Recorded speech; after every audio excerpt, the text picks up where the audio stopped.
Yahtaruna pada memilih mereka. Yahtaruna pada memilih mereka.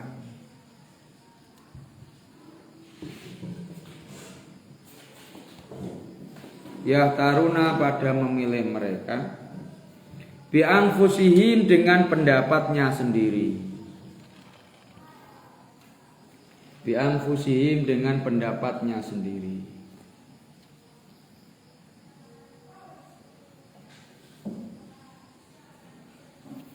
Pendapatnya sendiri.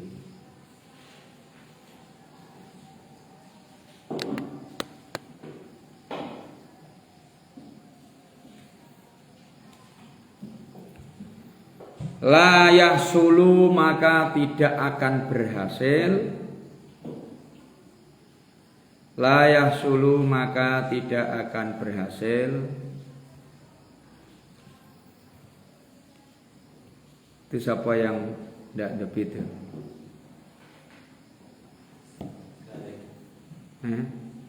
Ngapa? Tujuan gua kesini ngapain? Itu kitab apa yang dipegang? Kasihan orang tua kok kadalin nih. Belajar tidak benar.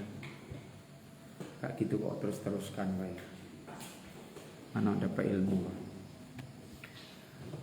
Maksuduhum oleh tujuan mereka. Nah, kitab. Semana kita bisa hilang. Walah besar kayak. Ya kok kita tidak bisa. Kau juga mana?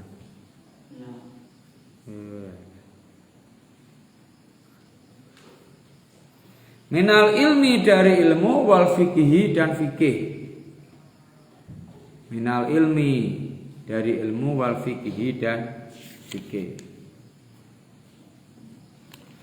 Jadi maksudnya ini Syekh Imam Al-Ajal Al-Ustadz Syekhul Imam Burhan Haq Waddin itu mengatakan kalau santri dulu itu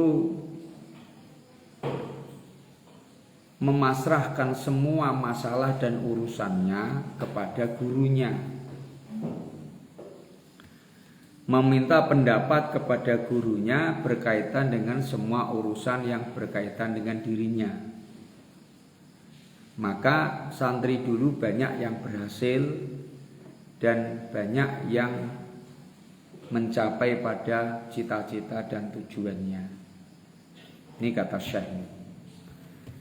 Namun kalau santri sekarang wal ana yahtaruna bi anfusihim. Kalau santri sekarang sudah tidak ada lagi. Mereka lebih memilih pendapatnya sendiri dan tidak mau lagi meminta saran dan pendapat guru-gurunya. Maka dikatakan oleh saya ini la yasulu maksuduhum minal ilmi wal fikhi. Nah kalau santri zaman sekarang tidak ada yang sampai berhasil menggapai cita-citanya di dalam menuntut ilmu dan memahami fikih. Paham kan? Nah kalau santri-santri dulu yang apalagi terutama yang pondok salafiyah itu hampir rata-rata ketika pertama mondok itu orang tuanya memasrahkan kepada gurunya 100% pasrahnya. Bahkan sampai-sampai santri putri yang masuk di pesantren itu juga menyerahkan urusan-urusannya kepada gurunya. Bukan cuma masalah nuntut ilmunya saja, bahkan sampai masalah perjodohan. Itu pun dipasrahkan ke gurunya. Dan orang tuanya itu juga yang memasrahkan. Sehingga kalau anak masih nyantri di pondok itu tidak ada berani orang tuanya itu menerima lamaran dari orang. Kecuali kalau sang orang tuanya sebut minta izin kepada gurunya yang di pondok bahwa anaknya sudah dilamar orang. Masalah diterima dan tidaknya itu juga dipasrahkan kepada gurunya, kiainya. Kalau dia mengatakan diterima ya bisa diterima, kalau memang tidak bisa diterima tidak diterima lamarannya. Gitu. Maka kalau santri-santri dulu banyak yang berhasil, masalahnya apa? Mereka bukan cuma hormat sama gurunya saja, namun memang menjadikan gurunya itu seperti orang tuanya sendiri. Sehingga nasihatnya itu didengarkan, patuh terhadap gurunya, tidak nyemeh di belakang. Coba sekarang santri sekarang, kawan-kawan kamu semua, ayah semua dinasihati sekarang. Itu ujung-ujungnya kata saya tadi ya tidak akan berhasil apa yang kau cita-citakan. Mau mendapatkan ilmu yang banyak yang bermanfaat, dari mana jalannya? Kamu aja masuk kelas aja cuma nyetor tidur kau, ya kan? Masalah tidak punya kitab, masalah tidak bawa pena, itu kan masalah pribadi kamu, bukan masalah guru. Harusnya kau bisa mengatasi masalahmu sendiri. Kalau kamu mengatasi masalahmu sendiri aja tidak mampu, bagaimana orang lain yang mengatasi masalah kamu? Oh, masalah sepele kayak gitu. Nah, ya. Belajarlah jadi orang yang lebih dewasa, yang tidak banyak menerima kerugian. Ini kamu malah bangga dengan kerugian. Masuk kelas, tidak bawa kitab, tidak bawa pena, itu kan rugi juga. Masih mendingan masuk kelas. Ada juga kadang-kadang yang masuk kelas. Ya.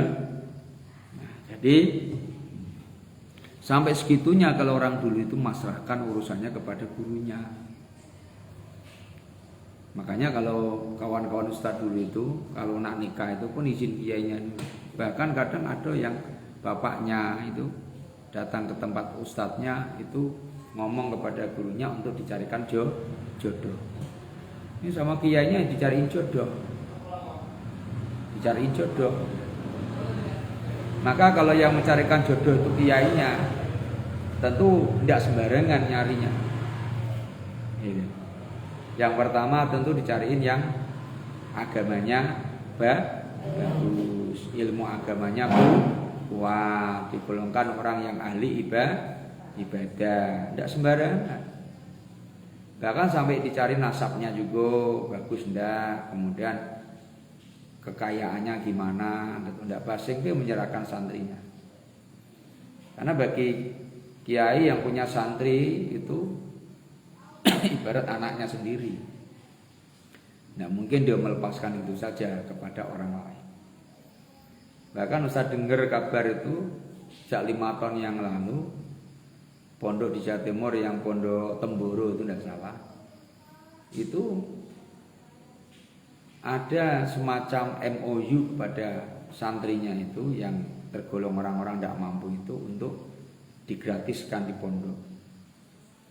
Jadi masuk pondok itu gratis, masuk tahfiz, ngapal Quran, selama biaya di pondok itu tidak dibiayai, tidak diambil biaya sama sekali, digratisin semuanya. Sampai mereka hafal Quran semuanya. Namun tatkala nanti ada orang yang ingin mencari jodoh, cari istri, ya diarahkan kepada anak putri yang habis Quran tadi. Namun bagi mereka yang minta jodoh yang seperti itu tidak gratisan. Dia harus pakai hitung-hitungan. Jadi pihak pondok itu menyarankan kalau memang nak ngambil santri dari sini yang habis Quran, dia harus membiaya selama di pondok itu berapa biayanya, dari tahun berapa sampai dia sukses jadi habis Quran. Itu dibiayai dan dilunasi oleh yang mau melamar tersebut. Ini bukan masalah tabu, itu sudah sesuatu yang luar biasa. Artinya harga jual santri yang habis Quran itu memang tinggi. Gitu. Tidak sama kayak kita ngambil orang di tengah jalan. Ya kan? Nah, itulah hebatnya. Ya, kamu kadang-kadang tidak bangga jadi santri. Tandanya santri itu ya kemana-mana pakai kain sarung, pakai baju koko, pakai peci, itulah santri. Kamu boro-boro mau sholat aja kamu udah berani udah pakai peci kok. Jadi kamu bisa dibilang mohon maaf tidak ada akhlak dengan Allah, apalagi dengan sesama manusia. Dengan Allah aja kamu tidak ada akhlak, kamu sholat bahkan kamu semau kamu sendiri. Siapa yang ngajari kayak gitu ya? Salah kan kayak gitu. Jadi dipikir, karena masuk pondok itu kesuksesan ya tergantung dirimu sendiri. Kalau kau nak minta terus diurusi oleh pengurus tidak mungkin, diurusi guru tidak mungkin, harus mandiri. Ya. Paham ya? Nah. Bismillahirrahmanirrahim. Wa kana dan ada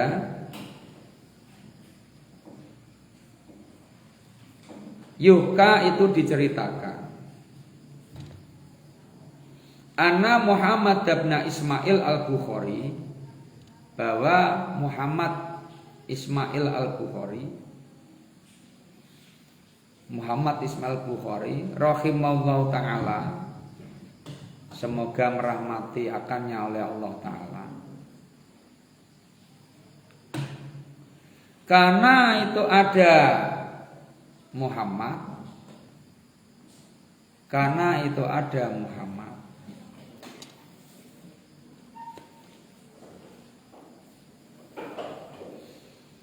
bada'a memulai ia, bada'a itu memulai ia, bada'a itu memulai ia, di kita bisolati dengan mempelajari kitab sholat. Berarti kita fikih. Jadi diceritakan kalau Muhammad bin Ismail al-Bukhari yang kita kenal dengan Imam Bukhari, itu pertama dulu nyantri pertama, dia itu menyodorkan kitab kepada gurunya untuk belajar, itu kitab fikih, dibahas bab sholat. Siapa gurunya? Ala Muhammad bin Hasani, pada Muhammad bin Hasan, ini nama gurunya. Pada Muhammad bin Hasan.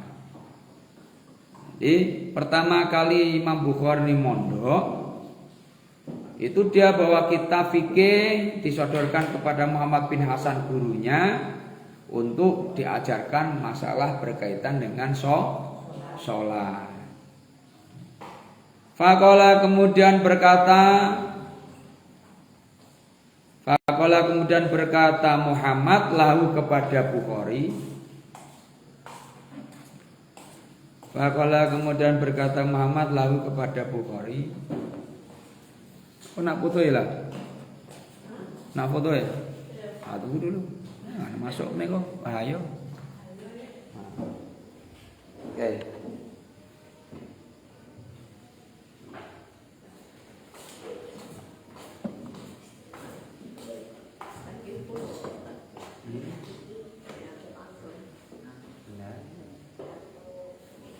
Kalau dakwah itu begitu.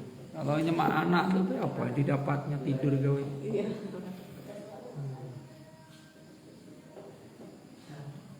Itu biasa saya kemarin kena, tapi kan pakai TikTok. Ini kan enggak. Pada TikTok kok dia nengok. Kalau Facebook enggak ada. Ya. Idha pergilah kamu, ini kata gurunya kepada Bukhari.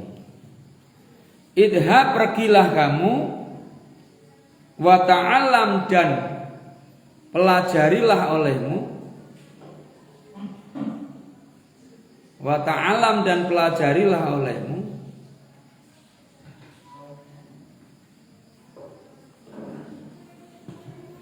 ilmal hadisi akan ilmu hadis.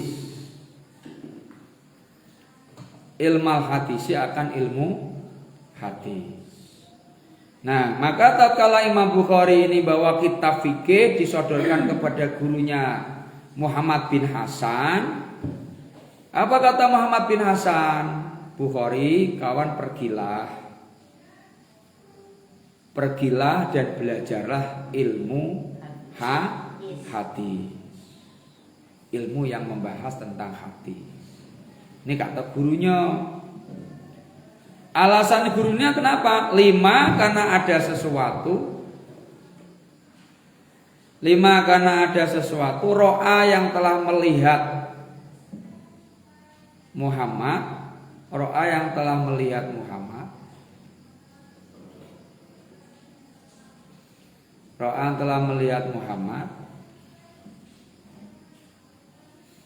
Anna dalikal ilma, bahwa sesungguhnya ilmu hadis itu, ana dalikal ilma, bahwa sesungguhnya ilmu hadis itu,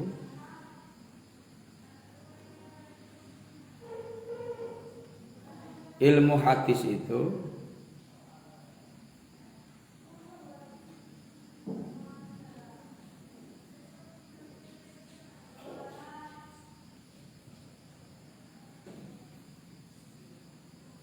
al-yaku itu lebih cocok. Al-yaku itu lebih cocok. Bitabihi dengan wataknya Imam Bukhari. Bitabihi dengan wataknya Imam Bukhari. Dengan wataknya Imam Bukhari.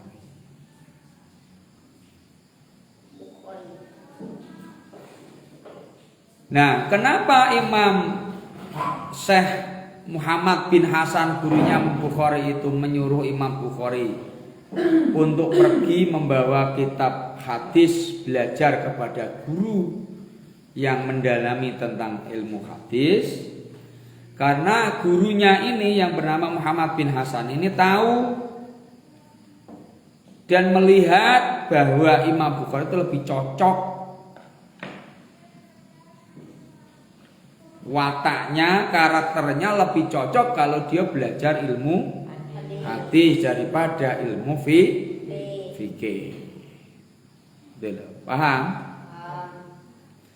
Wa talaba, dan menuntutlah Imam Bukhari. Wa talaba, dan menuntutlah Imam Bukhari ilmal hadisi akan ilmu hadis. Ilmal hadisi akan ilmu hadis. Ketika gurunya sudah menyuruh Bukhari, kawan pergilah cari guru yang membidangi ilmu hadis, bawa kitab hadis, kawan belajarlah ke sana. Pergilah Imam Bukhari ke salah satu guru ya yang mendalami dan membidangi ilmu hadis. Maka fasoro, maka jadilah Imam Bukhari. Fasoro, maka jadilah Imam Bukhari.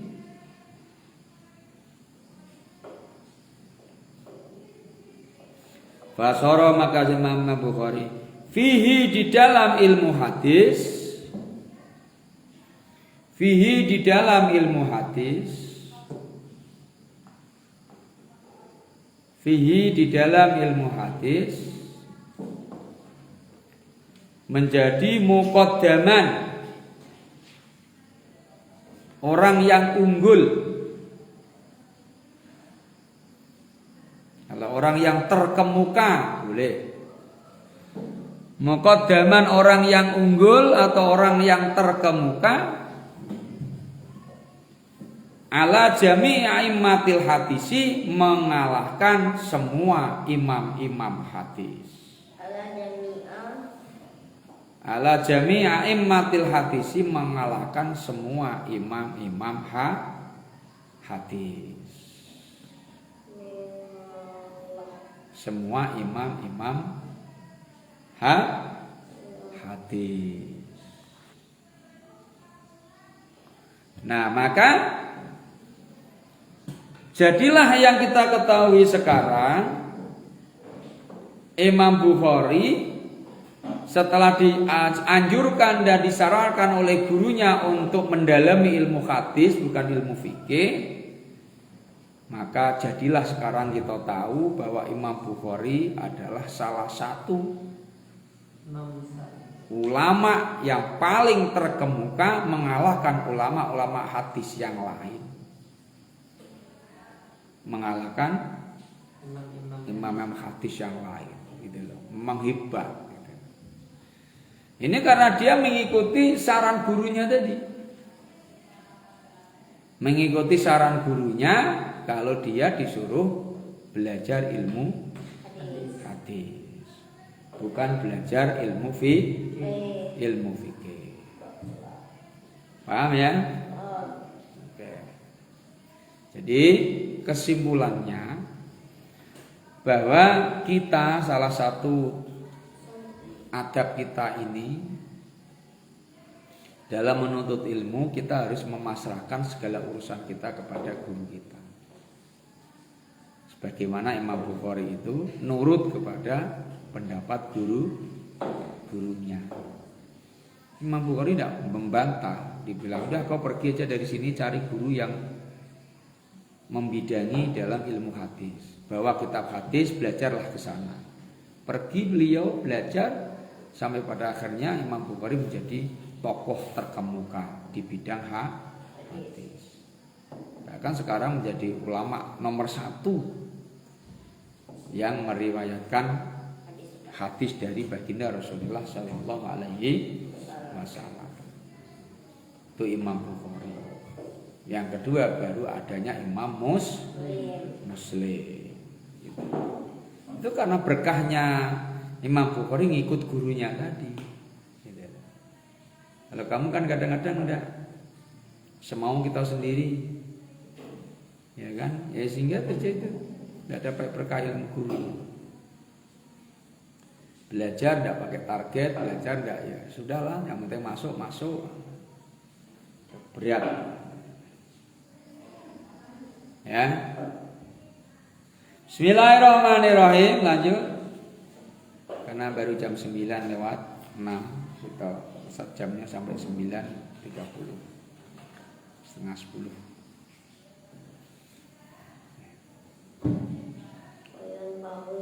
Wayang bagi dan baik sekali. Wayang bagi dan baik sekali.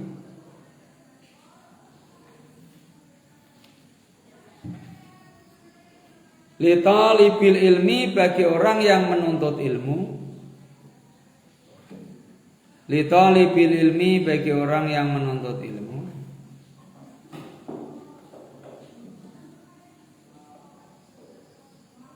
Ya.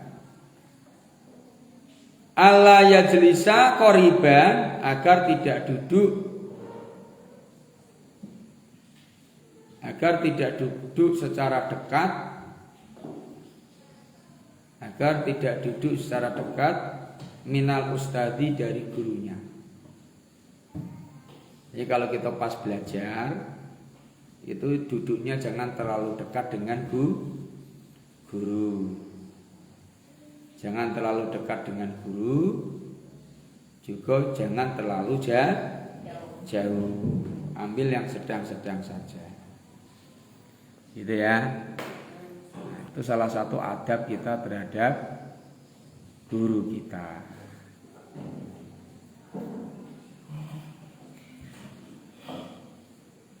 Indas sabaki,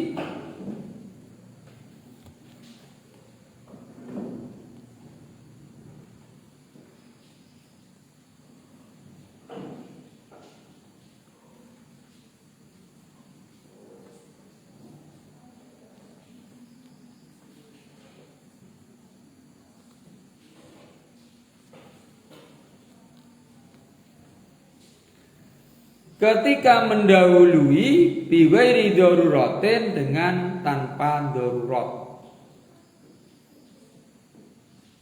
Jadi maksudnya ini kita tidak boleh duduk dengan terlalu dekat dengan guru, ya kan? Sampai kadang-kadang mendahului tempat duduk guru dan melakukannya itu karena tidak ada alasan yang tepat. Dengan tanpa darurat atau tanpa apa namanya ini terpaksa, tanpa ada keterpaksaan. Bal yang bagi tetapi baik sekali. Bal yang bagi tetapi baik sekali. Ayakuna bila ada. Ayakuna bila ada.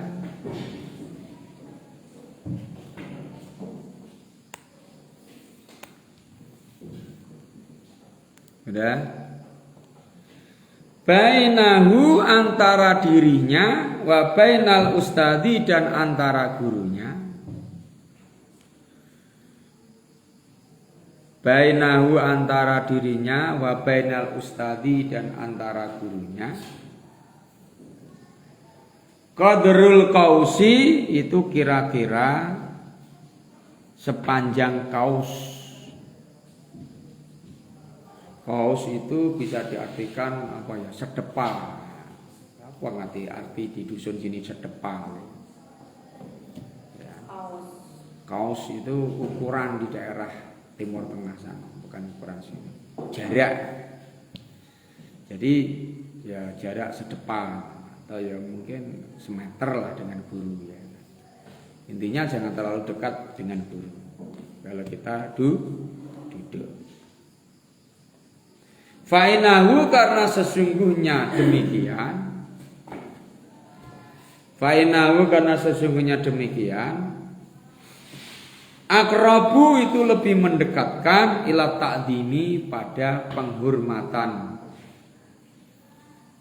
Akrabu itu lebih mendekatkan ila ta'dimi pada penghormatan.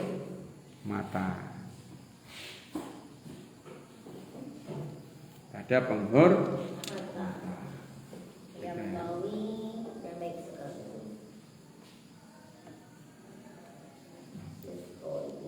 Wayang bagi dan baik sekali.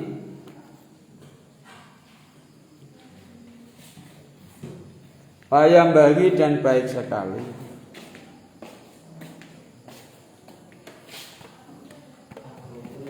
Pindah belakang. Tidur.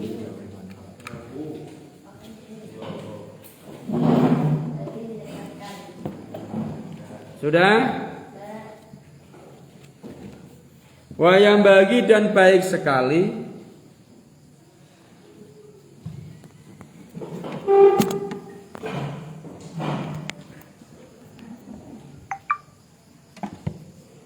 Li talibil ilmi bagi orang yang menuntut ilmu. Li talibil ilmi bagi orang yang menuntut ilmu.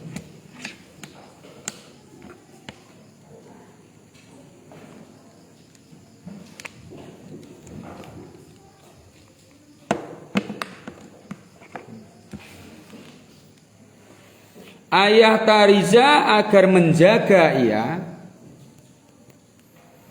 Ayah tariza agar menjaga ia.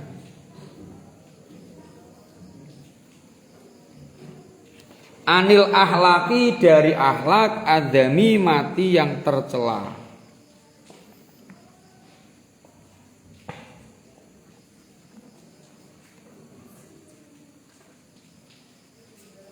Akhlak yang tercela. Kita harus menjaga dengan guru itu dari akhlak yang tercela.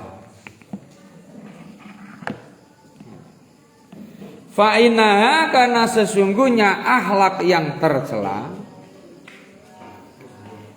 Fa'inaha karena sesungguhnya akhlak yang tercela. Kilabun maknawiyatun itu diibaratkan seperti anjing yang tidak nampak. Kilabun maknawiyatun itu seperti anjing yang tidak nampak. Paham? Jadi kalau ada murid, ada siswa tidak punya adab terhadap gurunya atau berakhlak buruk terhadap gurunya, maka murid tersebut diibaratkan seperti anjing yang tidak nampak, memiliki karakter seperti anjing. Karena anjing itu jenis binatang yang tidak punya akhlak. Tengok anjing tuh, kalau kencing berdiri, kawin pun berdiri, itu anjing. Ribut tiga winyo, kuk gitu. Itulah anjing. Apalagi kalau anjing jantan ketemu anjing betina, wah ribut minta ampun. Jadi kalau kamu ada betina lewat ribut ya itu sama lah itu. Kalau dalam Talmud Talim digambarkan apa? Anjing yang tidak nampak. Naudzubillah min dzalik dah.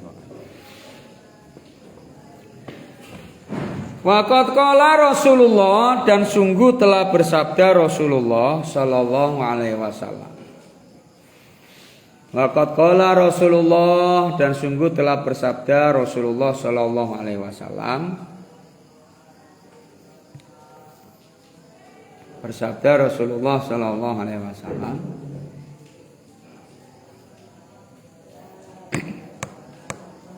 La yadkhulu, tidak akan masuk.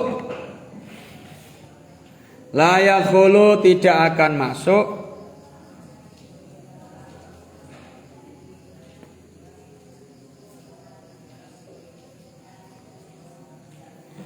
Al malaikatu, le para malaikat. Al malaikatu, le para malaikat. La yadkhulu, tidak akan masuk. Al malaikatu, le para malaikat.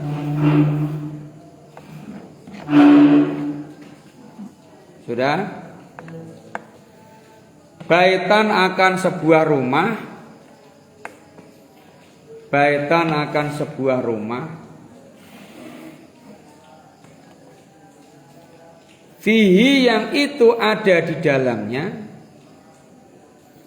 Fihi, yang itu ada di dalamnya.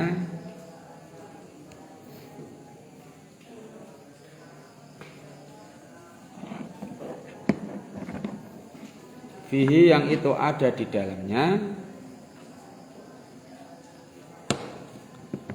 Suratun, bermula gambar.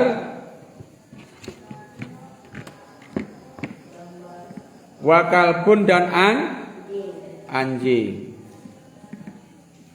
Wakalbun, dan anjing.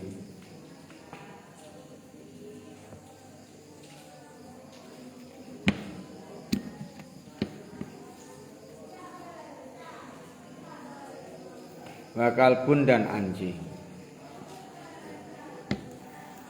Jadi kalau menurut hadis Nabi ini, bahwa Rasulullah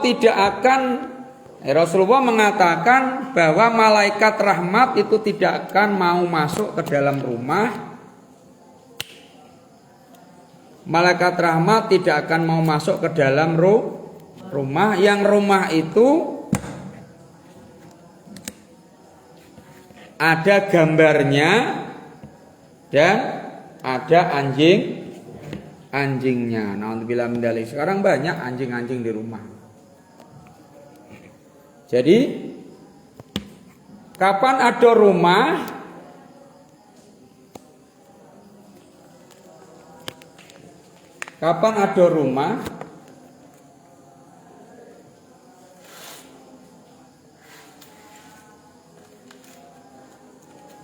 di dalam rumah tersebut ada gambar macam-macam ya, macam-macam gambar. Kalau gambar pemandangan masih boleh sih. Yang di sini ini difokuskan gambar-gambar yang jenis kayak gambar manusia. Ya, maka foto itu juga banyak ulama khilaf tuh apa masuk kategori ini apa tidak. Ya. Gambar-gambar binatang, gambar-gambar apalagi kayak patung itu lebih parah lagi. Ya. Pan ada gambarnya, ada anjing juga di situ, maka malaikat rahmat itu tidak mau masuk ke dalam. Dimaksud malaikat di sini malaikat rahmat, bukan malaikat yang lain. Ya kalau di sini dibilang seluruh malaikat itu malaikat Israel tidak bisa masuk, beruntung dia tidak mati-mati. Nah, itu. Ya masuk di sini malaikat rahmat. Jadi kalau dia rumah kita ada gambarnya, ada anjingnya di rumah kita, maka rumah kita itu jauh dari dapat rahmat dari Allah. Karena malaikat yang bagian ngantar rahmat itu tidak berani masuk ke dalam rumah kita. Maka hati ya, kalau kau punya anjing, ya tinggalkan, jangan kasih orang anjing itu jangan dipiara lagi. Ya, karena Nabi mengatakan tidak akan masuk malaikat rahmat ke dalam rumah yang di dalam rumah tersebut ada gambar-gambarnya dan ada anjingnya. Dia bilang itu. Di Merangan ini banyak anjing-anjingnya, miaro anjing. Bahkan kadang-kadang ada juga loh orang ngaku Islam namun miaro anjing, udah susahnya. Dia ngaku Islam namun miaraan. Nah, kalau tahu hadis ini sebenarnya takutlah dia. Ya, takut harusnya. Nabi mengatakan malaikat tidak akan mau masuk ke rumah yang rumah itu ada anjingnya. Ayo. Oke. Wa innama yata'allamu, dan sesungguhnya belajarlah al-insanu oleh manusia. Wa innama yata'allamu, dan sesungguhnya belajarlah al-insanu oleh manusia biwasitatil malaki, karena pelantara malaikat.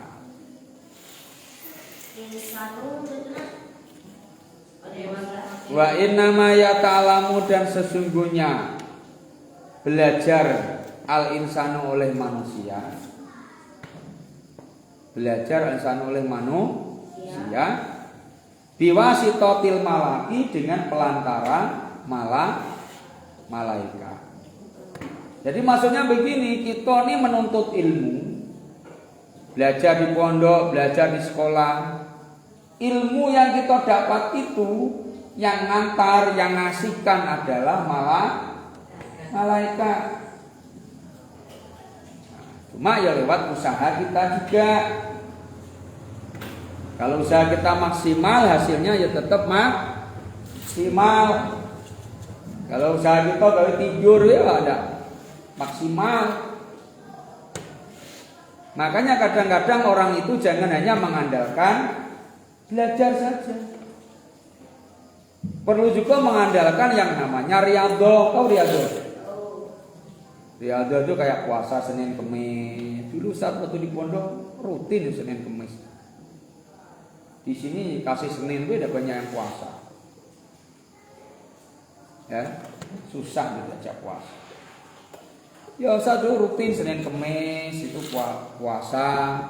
Kemudian malam tuh sering-sering kita bangun sholat tahajud, belajar di waktu malam. Itu riyadhahnya santri itu begitu. Maka kita bisa mendapatkan ilmu yang bermanfaat. Karena nanti malaikat yang antar ilmu itu akan datang kepada kita. Karena yang bikin kita paham kan Allah.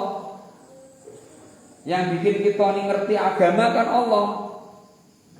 Yang bikin kamu itu pinter agama Allah. Dari mana jalurnya? Ya dari malaikat yang antar tadi.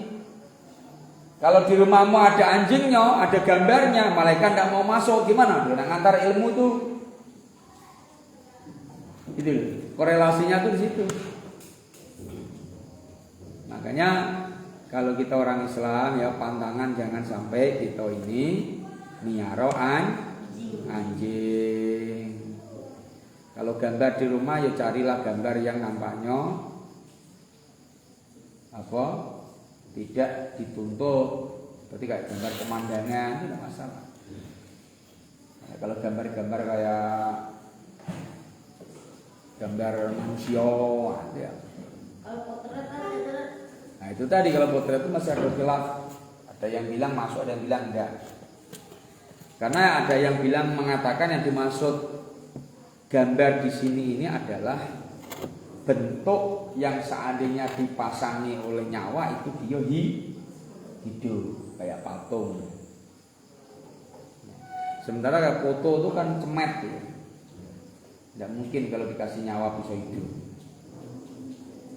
Namun kalau untuk ihtiyat hati-hati ya seluruh gambar jangan kita pasang. Ya. Kalau nak pasang kaligrafi baik. Gambar presiden, wakil presiden tidak apa-apa, penghormatan kepada pemimpin kita. Gambar apa nih? Garuda boleh. Kalau gambar artis yang tidak pakai jilbab, pakai rok pendek, celana pendek, nah, itu fotonya kau ambil, kau pasang di kamarmu, ya takut malaikat masuk ke rumah. Ada anjing yang tidak nampak. Paham? Oke. Wal ahlaku kemudian bermula akhlak adamimatu yang hina.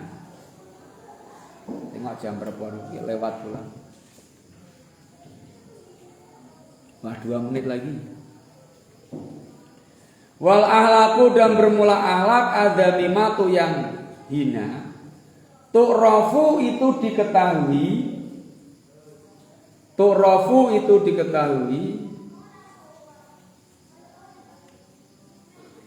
Fi kitabil akhlaki di dalam kitab yang membahas akhlak.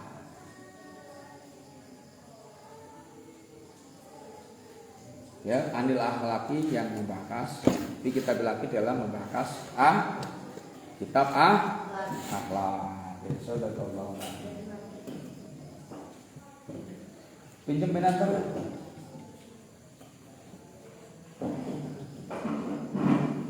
Yang tidur-tidur nih apa nih kepala saya. Tutup dulu lah satu. Bismillahirrahmanirrahim. Assalamualaikum warahmatullahi wabarakatuh.